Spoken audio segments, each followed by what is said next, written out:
Olá, tudo bem? Espero que você tenha tido uma boa semana, tenha aproveitado bem os estudos que nós estamos fazendo segundo o Evangelho de João. Hoje, nós vamos iniciar o nosso 34º estudo e vai ser o último estudo dessa série. Terminaremos, então, o estudo do livro de João hoje. Para isso, eu peço mais uma vez que você se disponha a abrir a sua Bíblia, acompanhar os textos que nós vamos ler e também anotar aqueles que nós vamos indicar para que você possa fazer o estudo final e encerrar esse estudo. Vamos lá. Paramos no nosso estudo número 33, no livro de João, capítulo 20, no versículo 23. Vamos ler agora dos versículos 24 a 28. Abra sua Bíblia e acompanhe o estudo que vamos fazer nesse instante. Começamos do 24, quando começamos a falar sobre a incredulidade de Tomé. Diz a palavra: ora, Tomé, um dos 12, chamado Dízimo, não estava com eles quando veio Jesus. Disseram-lhe, então, os outros discípulos: vimos o Senhor. Mas ele respondeu: se eu não vir as suas mãos, o sinal dos cravos, e ali não puser o dedo, e não inserir a mão no seu lado, de modo nenhum acreditarei. Versículo 26, quando Jesus aparece novamente aos discípulos, passados 8 dias, estando outra vez ali reunidos os seus discípulos, e Tomé com eles, estando as portas trancadas, veio Jesus, pôs-se no meio deles e disse-lhe: paz seja convosco. E logo disse a Tomé: põe aqui o teu dedo e vê as minhas mãos. Chega também a mão e põe-na no meu lado. Não sejas incrédulo, mas crente. Respondeu-lhe Tomé: Senhor meu e Deus meu. Essa expressão Senhor Deus e Deus, Senhor meu e Deus meu, é provavelmente a mais clara e simples confissão da divindade de Cristo, encontrada no livro do Novo Testamento. As duas mais elevadas palavras usadas, Senhor e Deus, estão juntas e dirigidas a Jesus em reconhecimento da sua glória. Jesus, nesta ocasião, aceita este culto sem hesitação. Esse é um forte contraste com o que aconteceu com os anjos que foram erradamente cultuados, conforme Apocalipse, capítulo 19, nos versículos 10, e capítulo 22, versículo 9, registram. Leiamos agora os versículos 29. Diz a palavra o objetivo desse evangelho. Aliás, vamos lê-lo. Antes dele, vamos terminar aqui lendo o versículo 29, antes do 30. Disse a palavra, disse-lhe Jesus: porque me viste e crestes? Bem-aventurados os que não viram e creram. Conquanto aceitasse a fé que Tomé demonstrava, Jesus abençoa aqueles que virão a crer, pelo testemunho dos discípulos, conforme registra João, capítulo 17, versículo 20, e 1 Pedro, capítulo 1, versículos 8 e 9. Esta bênção apresenta a razão para o Evangelho ser escrito, de acordo com o que fala-nos João, capítulo 20, dos versículos 30 a 31, que nós leremos em seguida. Vamos lá, versículo 30. Na verdade, fez Jesus diante dos discípulos muitos outros sinais que não estão escritos nesse livro. Esses, porém, foram registrados para que creiais que Jesus é o Filho de Deus, o Cristo, e para que, crendo, tenhais vida em seu nome. Jesus fez muitos outros sinais. Desculpem. Nenhum dos evangelhos procura dar um registro completo ou estritamente cronológico, tal como ocorre numa biografia moderna. Confirme isso, lendo João capítulo 21, no versículo 25. No versículo 31, diz que há a razão ou propósito desse evangelho.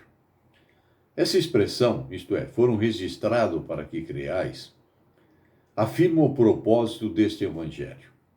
Através dos sinais narrados, o leitor virá à fé em Jesus como mais do que um operador de milagres. Ele é o Cristo, a palavra encarnada, com o Pai e o Espírito, como Deus triuno. Através da fé, encontramos vida nele, que é a fonte da vida, conforme nos fala João capítulo 6, versículos 32 ao 58.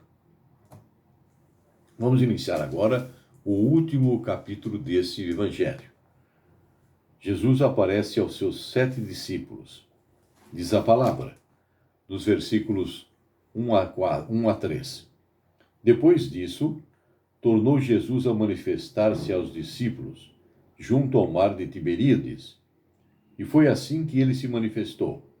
Estavam juntos Simão Pedro, Tomé, chamado Dídimo, Natanael, que era de Caná da Galileia, e os filhos de Zebedeu, e mais 2 dos seus discípulos.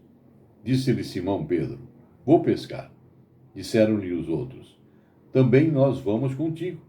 Saíram e entraram no barco, e, naquela noite, nada apanharam.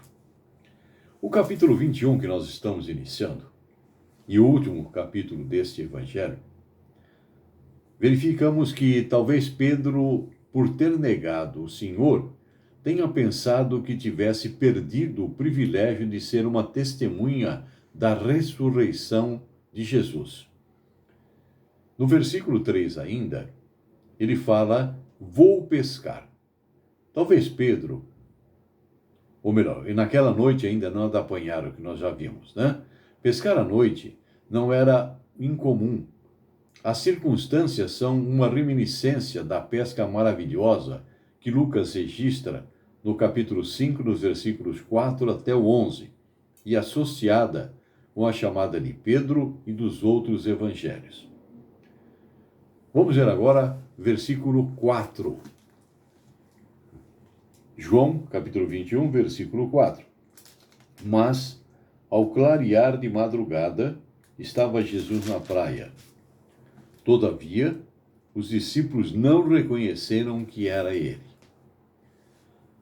Conforme registra Lucas, capítulo 24, versículo 16, parece significar que Deus, por eles não terem reconhecido a ele, os impediu de reconhecer Jesus naquela ocasião.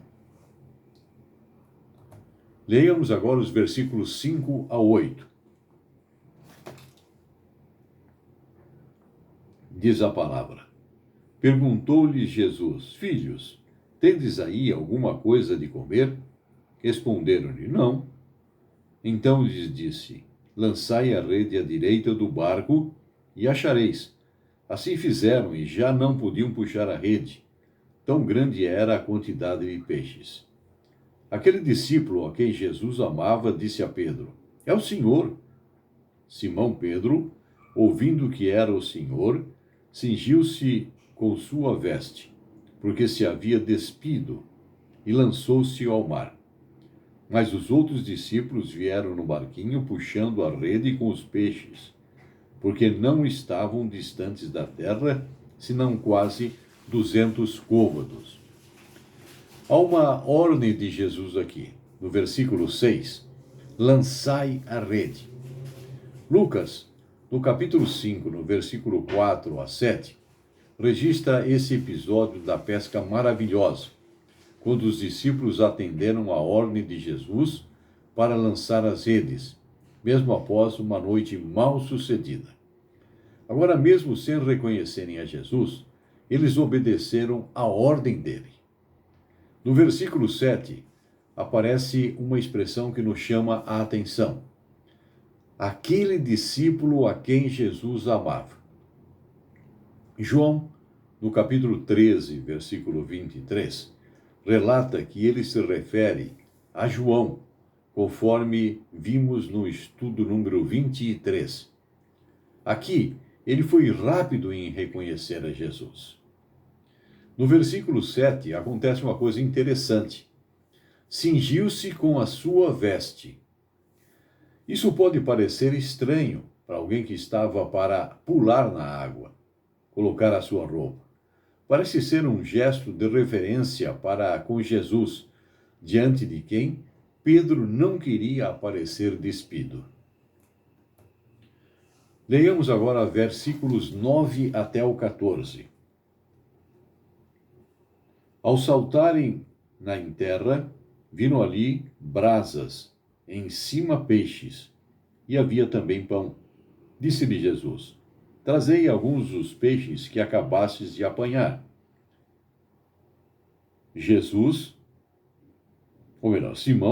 Simão Pedro, entrou no barco e arrastou a rede para a terra, cheia de 153 grandes peixes, e, não obstante serem tantos, a rede não se rompeu. Disse-lhe Jesus: Vinde, comei. Nenhum dos discípulos ousava perguntar-lhes: Quem és tu?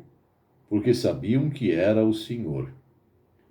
Veio Jesus, tomou o pão e lhes deu, e, de igual modo, o peixe. Já era esta a terceira vez que Jesus se manifestava aos discípulos, depois de ressuscitado dentre os mortos. Vamos destacar alguns fatos importantes nesse texto. No versículo 12, aparece uma expressão, porque sabiam que era o Senhor. Pedro, em Atos dos Apóstolos, capítulo 10, versículo 41, declara que os discípulos foram testemunhas da ressurreição de Cristo, escolhidos por Deus. No versículo 14, há uma identificação de vezes que ele aparece. Terceira vez. Não o terceiro aparecimento absolutamente, mas a terceira a um grupo de apóstolos, conforme registra João capítulo 20, nos versículos 19 até o 28. Vamos ler agora versículo 15, continuando esse nosso estudo final. João 15, Pedro é interrogado. Depois de terem comido, perguntou Jesus a Pedro: Simão, filho de João, amas-me mais do que esses outros?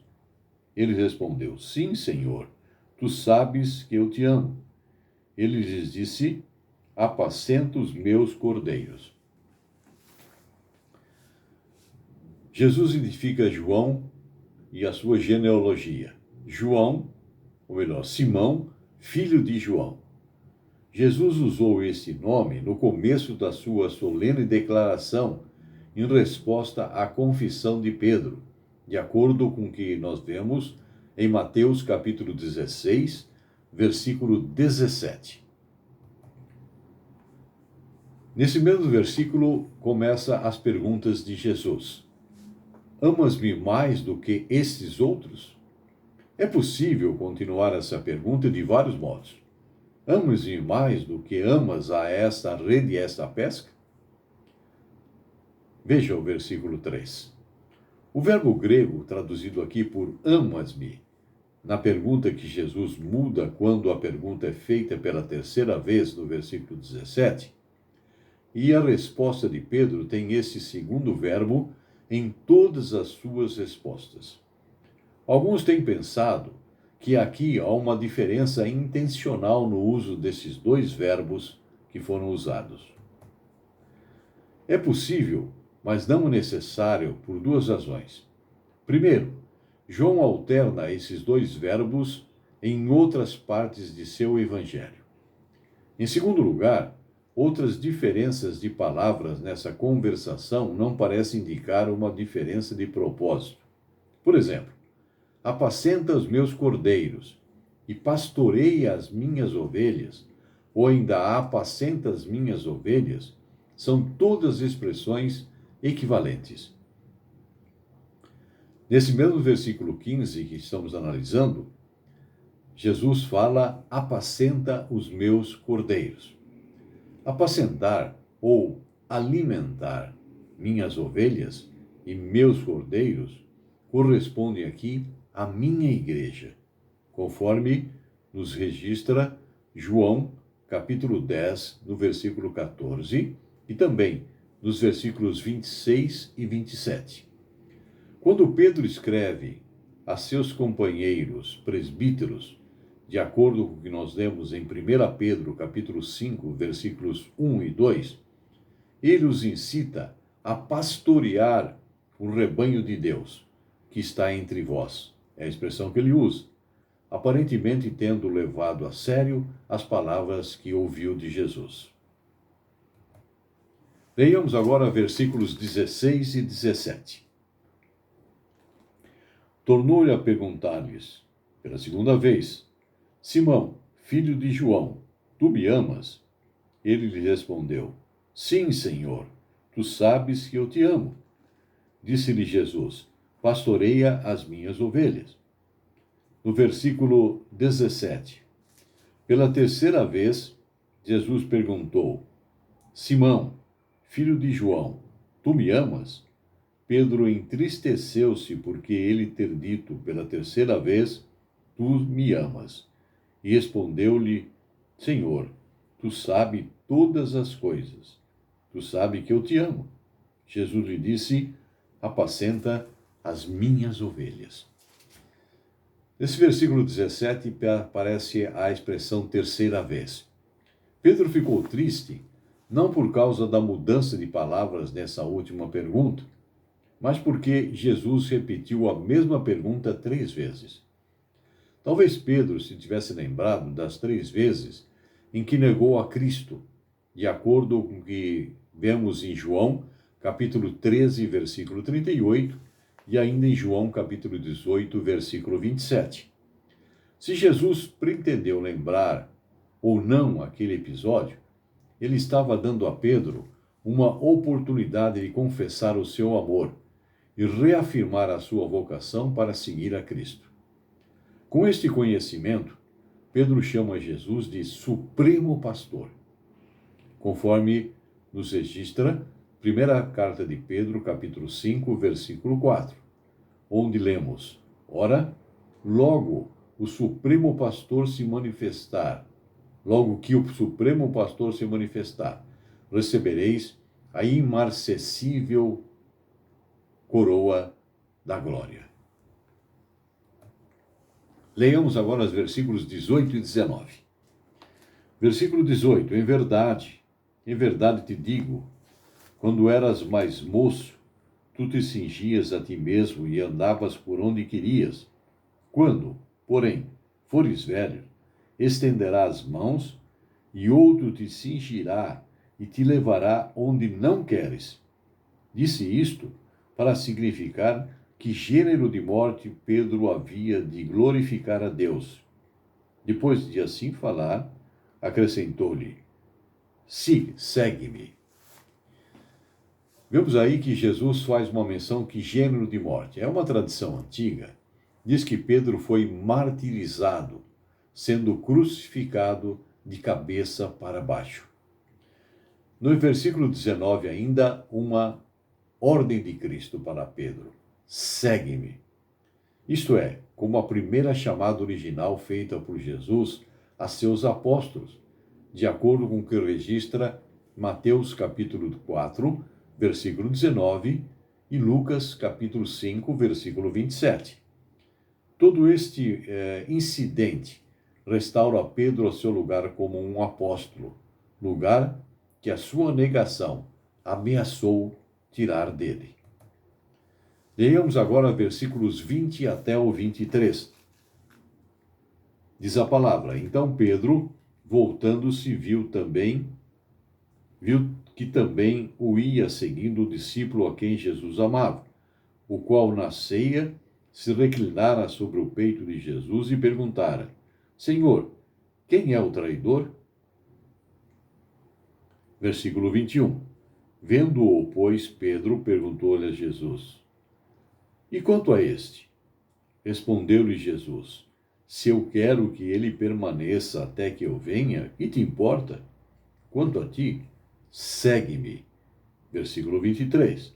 Então, se tornou corrente entre os irmãos o dito que aquele discípulo não morreria. Ora, Jesus não dissera tal discípulo não morreria, mas se eu quero que ele permaneça até o que eu venha, que te importa? Versículo 20, o discípulo a quem Jesus amava. Esta adicional referência confirmada em João capítulo 13, versículo 23 a 25, deixa pouca dúvida de que esse discípulo era João, o filho de Zebedeu.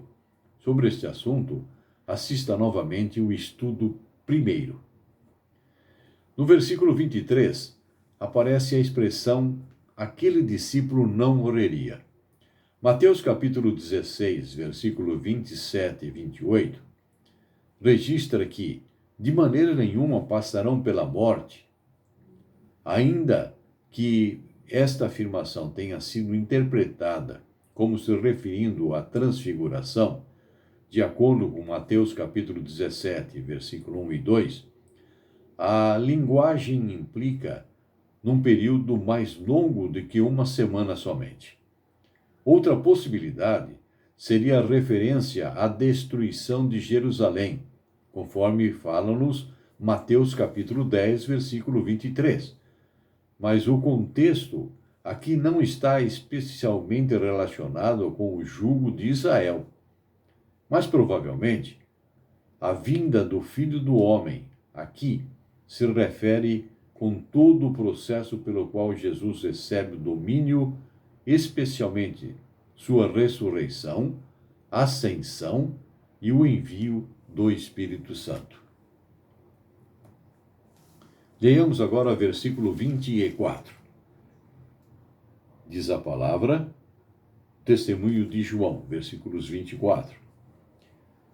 Este é o discípulo que dá testemunho a respeito destas coisas, e que as escreveu, e sabemos que o seu testemunho é verdadeiro. Volte novamente no versículo 20, que fala sobre esse discípulo que nós já comentamos.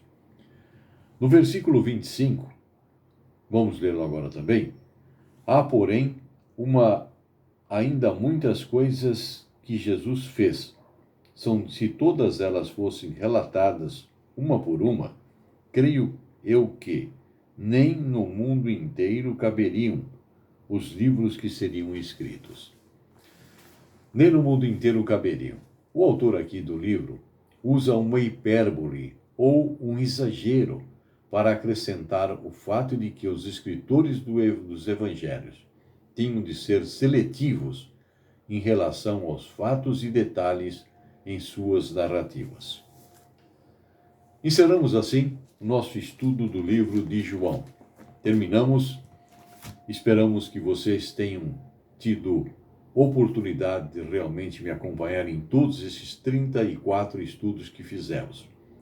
E lembre-se, a qualquer momento você pode recorrer ao meu canal do YouTube e poder rever qualquer um desses estudos que foram feitos. Se você perdeu algum, não se acanhe de voltar e vê-lo novamente.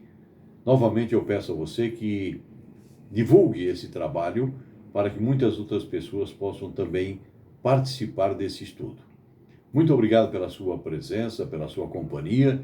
Deus abençoe a você e a sua família. Até uma próxima ocasião, se Deus quiser. Fique com Deus.